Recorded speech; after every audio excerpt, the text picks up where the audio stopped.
Ayan, magandang umaga po sa ating lahat mga kalangga. Ayan, ngayon po napadaan po tayo dito kila Tatay Joseph kasi may ibibigay lang po tayong gamot. At kasi po kahapon grabe yung sakit na nararanasan ni Tatay Joseph. At kahapon po hindi na po tayo nakabalik sa kanila. Kaya ngayon pong umaga ay binalikan po natin para mabigyan po natin ng gamot. Samahan niyo po ako mga kalangga. At sa lahat ng mga sumusuporta sa channel ni Marius Vlog, maraming pong salamat. At sa lahat ng mga hindi nag-i-skip ng ads sa aking mga video, maraming salamat po sa inyo lahat. Malaking tulong po yan sa ating mga ginagawang mga pagsa-charity. At sa lahat ng mga Rosel community, ayan, sa pangunan ni Ruel Malalag, ni Rosel Morales Vlog, ayan, huwag po natin kalimutan na suportahan po ang bawat isa mga kalangga. At siyempre po huwag naman po ninyong kalimutan ang Raw Boys at ang inyong likod Marius Vlog po. Sana patuloy po tayo sa ating mga gawain, sa ating mga adhikain na makatulong po sa ating mga kababayan. So ayan po mga kalangga, samahan niyo po ako para ibigay na muna po itong gamot kay Tatay Joseph at kay Nanay Yolanda. Ayan, thank you po. Ayan.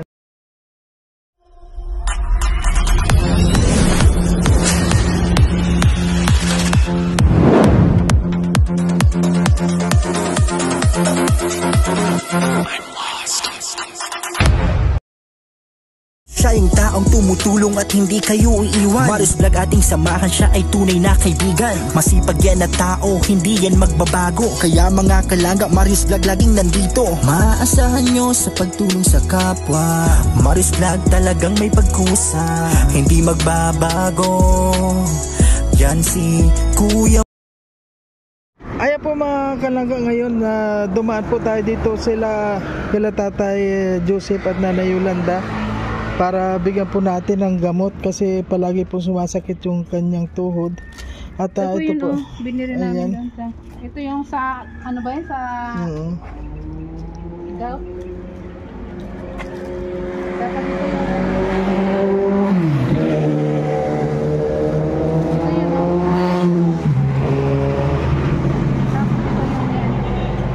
Ayan, tingnan nyo po. Mahal pala yan. Mahal pala yung isang gamot na yan. 30 plus. Ang mahal niyan. Ayan, ko na yan. Ano tayo, Joseph? Po. Di ko may isang ulan yan, sabi. Po. Binili kahapon ng baba. Isang nagtiba daw siya ng saging. Isang Ay. Ano po, tayo, Joseph? Kumusta ka po? Hindi ko na po. Ha? Nakalakad-lakad mo na. Ay, awa ng Diyos. Ayan po, ano yung kahapon hindi kasi ako nakapunta dito nung kinuha ko yung resita. Marami akong napuntahan kaya hindi ako nakabalik agad. Kaya ngayon naaalala ko. Kaya yan po, meron na kayong gamot para hindi na po kayo masaktan ulit. Masaktan ulit. Ayan, pag umiinom po kayo ng gamot na yan, hindi naman masakit na. Hindi na po. Okay na. At kumusta naman po yung kuha ninyo dito? Kumusta naman yung... Okay naman po. Okay lang po yung lagay ninyo dito? Okay lang po. Nakakatulog na po kayo dito, hindi naman nababasa na? Hindi na po. Ayun. So ngayon, Tatay Joseph, Nanay Yolanda, hintay-hintay po tayo kasi ngayon halos lahat ng mga panday, mga walang trabaho. walang trabaho, busy.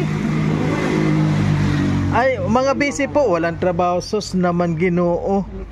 Nay, alam natin sa atin. Tay, meron po ba kayo ditong alam na mga panday na... May ginagawa din si panday. May ginagawa din. Marami tulog panday po. Marami panday dito. Malugang ni Dining may ginagawa din. So ngayon po, halimbawa meron dito,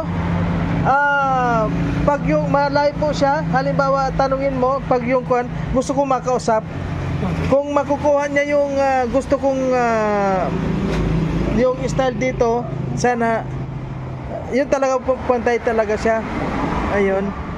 Pwede mo pong makuha yun, halimbawa, pag may time po kayo para pag yung kuha na simulan Bukas natin. maghanap-hanap ako. Kumusta naman po yung pa mo? Lakad-lakad ko na po bukas. Okay na. Manila mo itong bangko. Hila-hila niya yung pangkot. Paano po? Anong... Ngayon nga po pag galing doon sa higaan, siguro pagkainom ng gamot ay nakita ko yung mga ganyang naglupot ng banig. Opo. Sinimpan ang mga banig.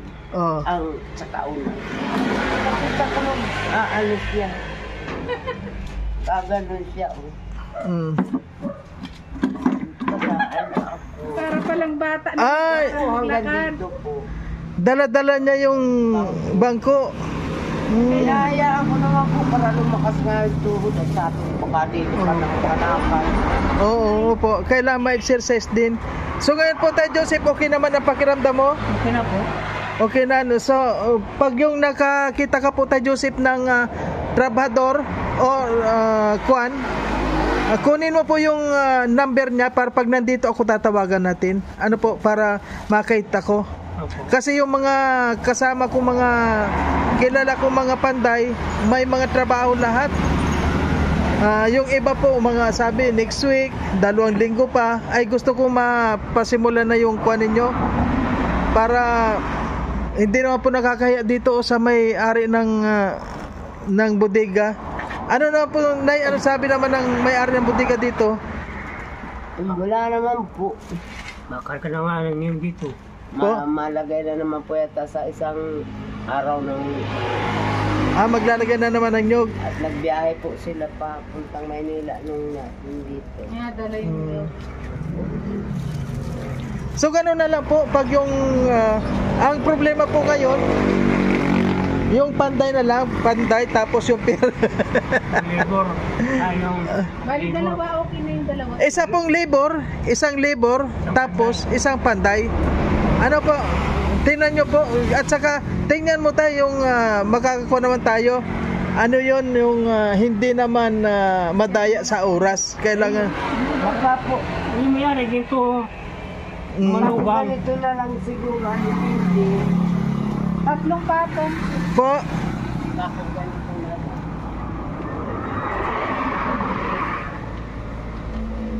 Ang, Na lang po ang Patong-patong na ano. 1, 2, 3. opo, parang ganyan lang. Ganyan. Parang ganyan lang ako natin. Yung Style natin. ganyan lang po style. Ayan. Ayan po mga kalangga. Oh. Parang ganyan lang po ang papagawa natin. Ayan lang. Oh, basta ano, plywood tapos half, tatlong ano. Ayan, ganyan lang. Ganyan lang papagawa natin. Ay, tapos kuan po ano. Sampo yung panday para makausap ko doon. Nandyan yung panday ba? Para pag nakausap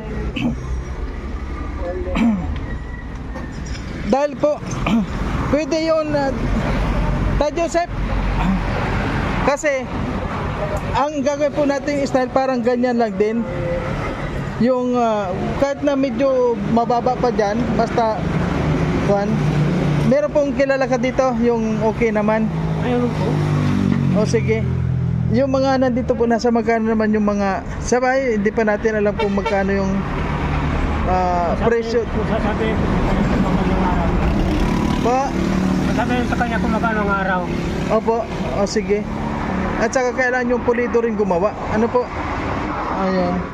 Yan yung ano dito. Sige po tayo, Joseph, may gamot na kayo. Babalik ako dito mamaya. May pupuntahan lang kami. At babalik ako dito mamaya. Ayan, so ngayon po mga kalangga, bisitahin po natin sandali itong bahay. At yun nga po sa ngayon po ay napunta lang po tayo dito para bigyan na muna po ng gamot itong si Tatay Joseph kasi palagi pong sinasaktan ng katawan, yung tuhod. Buti na lang po ngayon okay siya kasi kahapon daw napainom ng gamot. At ngayon po may dala po tayong gamot na tulad nung ininom niya kahapon para makalakad-lakad naman siya. Kaya lang pag naglakad nga kasama ang bangko. So ayan po, ito po yung kanilang bahay mga kalangga. Ito po ito po yung ating pagagawaan. Ayan.